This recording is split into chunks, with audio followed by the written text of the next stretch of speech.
Assalamualaikum warahmatullahi wabarakatuh.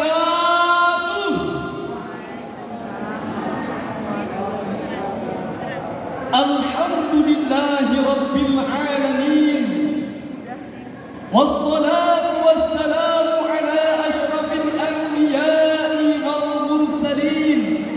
Sayyidina wa maulana Muhammadin wa ala alihi wa ashabihi wa man tabi'ahum bi ihsanin ila yaumiddin. Amma ba'du. Dewan Hakim yang arif dan bijaksana, tingkatkan kejujuran, berkedudukan keadilan, bermartabatkan kasih sayang, serta hadirin sebangsa dan setanah air yang berbahagia. Indonesia merupakan negara yang besar dan heterogen, terdiri dari berbagai suku bangsa, bahasa dan budaya, yaitu 17.540 pulau, 250 bahasa daerah, 1.340 suku bangsa. Sejak tahun 2000 terdapat 6 agama yang diresmikan di Indonesia, yaitu agama Islam, Kristen Katolik, Kristen Protestan, Hindu, Buddha, dan Konghucu. Tahukah hadirin, Indonesia rentan terjadinya konflik dan perpecahan. Saat ini bangsa Indonesia bertubi-tubi diuji oleh berbagai permasalahan seperti intoleransi, radikalisme, terorisme, hoax, narkoba, sikap apatis, hedonis, dan materialisme. Maka dari itu hadirin, sebagai bentuk ikhtiar kita, izinkanlah kami pada kesempatan musabaqah syarihil Quran yang berbahagia ini untuk menyampaikan sebuah syarahan dengan judul Merawat Kerukunan Umat dalam Masyarakat Multikultural. Merawat kerukunan umat dalam masyarakat multikultural merupakan mutlak tanggung jawab kita bersama, mengingat keberagaman merupakan anugerah Allah yang wajib kita jaga dengan beberapa cara. Yang pertama yaitu meningkatkan komunikasi, saling mengenal antar komunitas dalam masyarakat, sebagaimana diterangkan dalam firman Allah Quran Surah Al-Hujurat ayat 13 sebagai berikut.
وَجَعَلْنَاكُمْ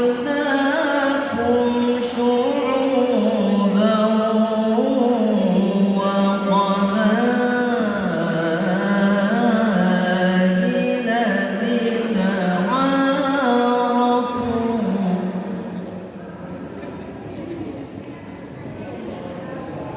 إِنَّ أَكْرَمَكُمْ عِندَ اللَّهِ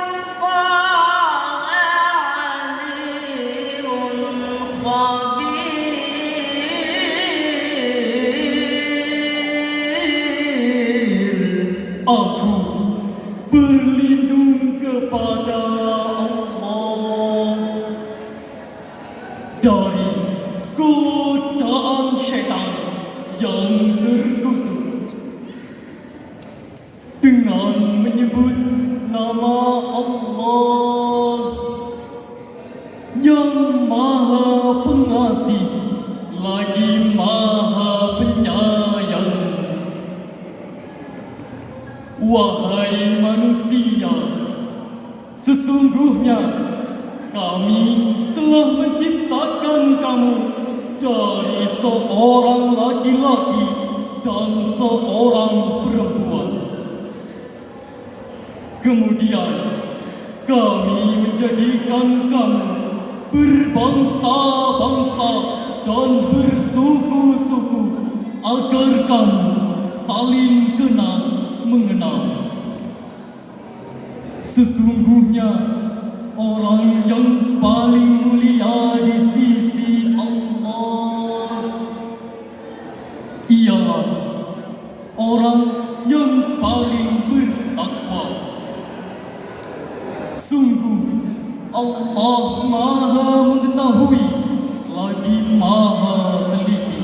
Imam Syuuti dalam kitab tafsirnya Al-Qur'an Mansur fi Tafsir Maksur menjelaskan bahwa asbabun nuzul ayat ini berkaitan dengan sebuah kisah seorang budak bernama Bilal bin Rabah, muazin Rasulullah ketika Fathul Mekah, dan orang Mekah pun kaget dan mengatakan, apakah budak hitam inikah yang memandangkan azan di atas Ka'bah? Lalu sambil mengejek dan mengatakan, apakah Muhammad tidak menemukan selain burung gagak hitam ini untuk memandangkan azan? Lalu turunlah ayat 13 Quran Surah Al-Hujurat ini. Tafsir yang senada juga diterangkan dalam Tafsir Kemenang jilid 9 halaman 419 tahun 2009. Kosakata lita'arafu artinya saling mengenal. Maksudnya hadirin, keberagaman harus menjadi tonggak utama dalam kemajuan peradaban. Pesan lain ini sangat universal yang menghapus kasta dalam masyarakat Arab dan menegaskan kembali bahwa sebagai seorang hamba bukanlah nasab, Bukanlah harta, bukan bentuk rupa, ataupun status pekerjaan yang menentukan keutamaan hamba Allah, akan tetapi ketakwaan kepadanya. Hadirin sebangsa dan setanah air yang berbahagia, karena memang hadirin, ketika kita tidak saling mengenal, maka akan muncul diskriminasi, saling menutupi diri, tidak saling berkomunikasi, saling mencurigai, bahkan tidak mustahil melakukan tindakan-tindakan anarki. Oleh sebab itu hadirin, marilah kita bersama hindari hal tersebut agar tiada curiga di antara kita semua. Betul hadirin? Kadang realita berbicara, hanya gara-gara berbeda organisasi kita saling mencaci maki. Gara-gara beda pilihan kita saling bermusuhan. Gara-gara beda pemahaman kita saling tendang menendang. Bahkan saling bunuh-membunuh antara satu dengan yang lainnya. Na'udzubillah, summa na'udzubillah. Sahabat Syarhul Quran yang kami cintai, untuk merawat persaudaraan di tengah masyarakat multikultural, langkah selanjutnya yaitu meningkatkan wawasan kebangsaan dan meningkatkan persatuan dan kesatuan sebagaimana termaktub dalam firman Allah Quran surat Ali Imran ayat 103. Wa'tasimu bihablillahi jami'an wa la tafarraqu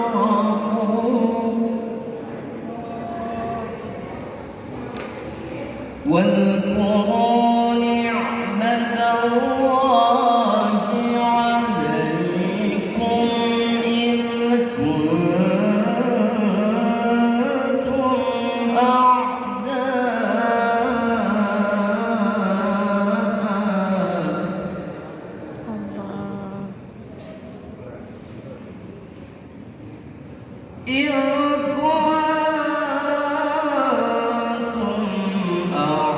أعداء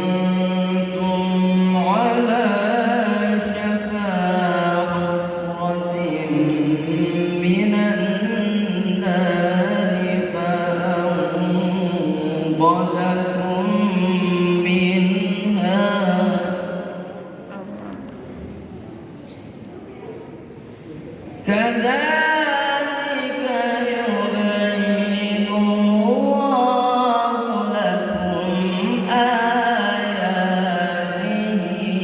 لعلكم تهتدون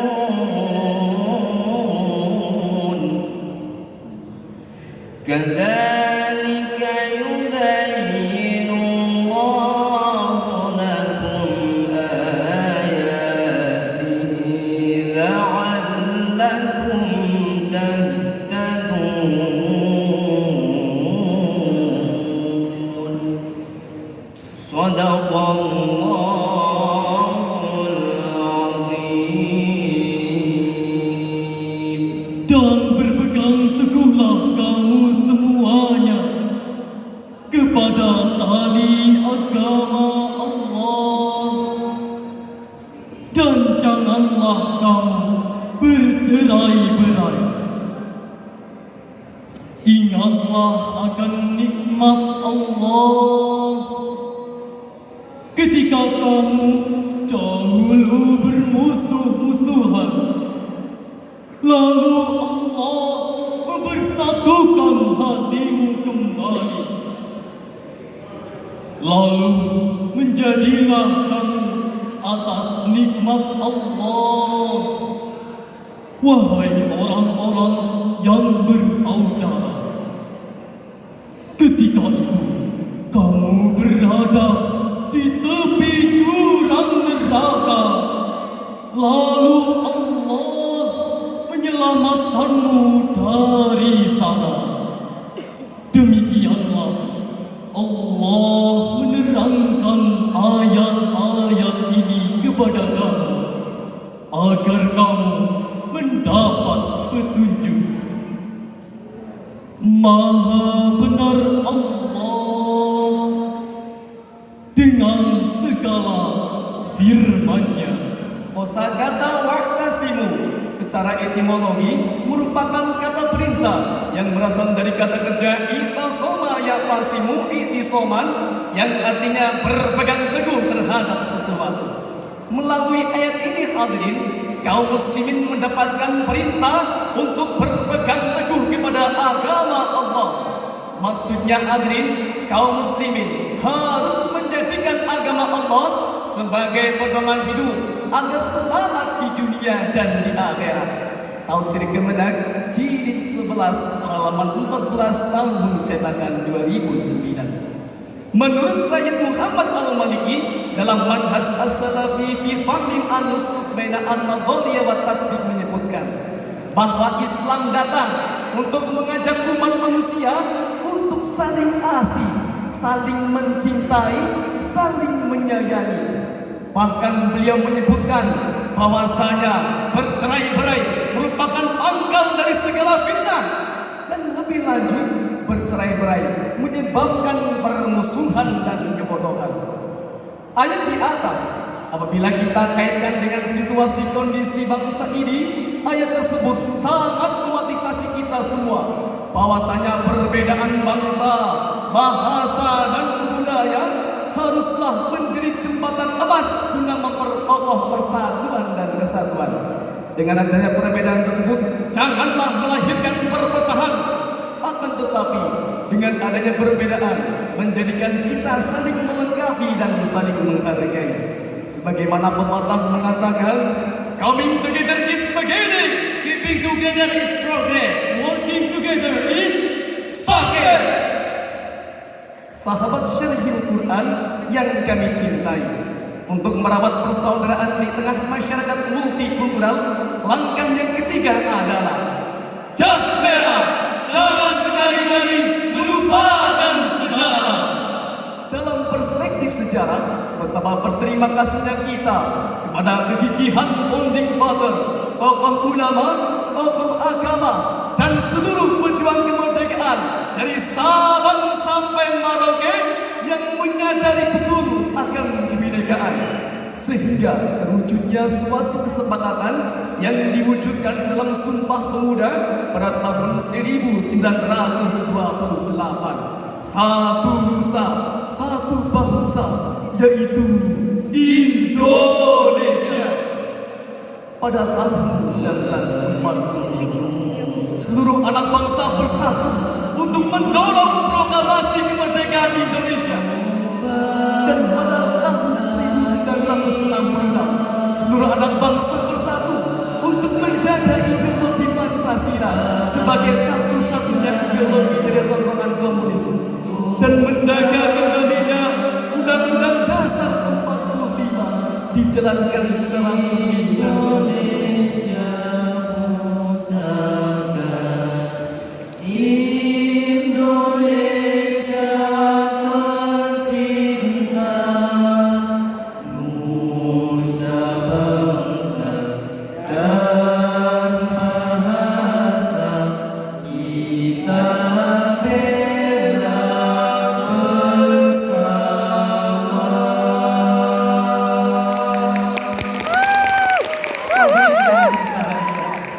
Itu semua tercerminkan dalam sebuah lagu yang berjudul Nusantara, ciptaan UKM Remo Universitas Semarang. Hadirin, mari kita nyanyikan sambil tepuk tangan. Mari. Kami anak Indonesia, tanah airku, tumpah darahku. Ayo jaga Indonesia, senantiasa dalam merdeka. Wahai pemuda, mari satukan bangsa agar tak ada lagi segala perpecahan. Wahai pemuda, harapan bangsa, marilah kita bernusantara. Oh tanah airku Indonesia Raya, oh tanah airku Indonesia Raya, oh tanah airku Indonesia Raya, oh tanah airku Indonesia Raya.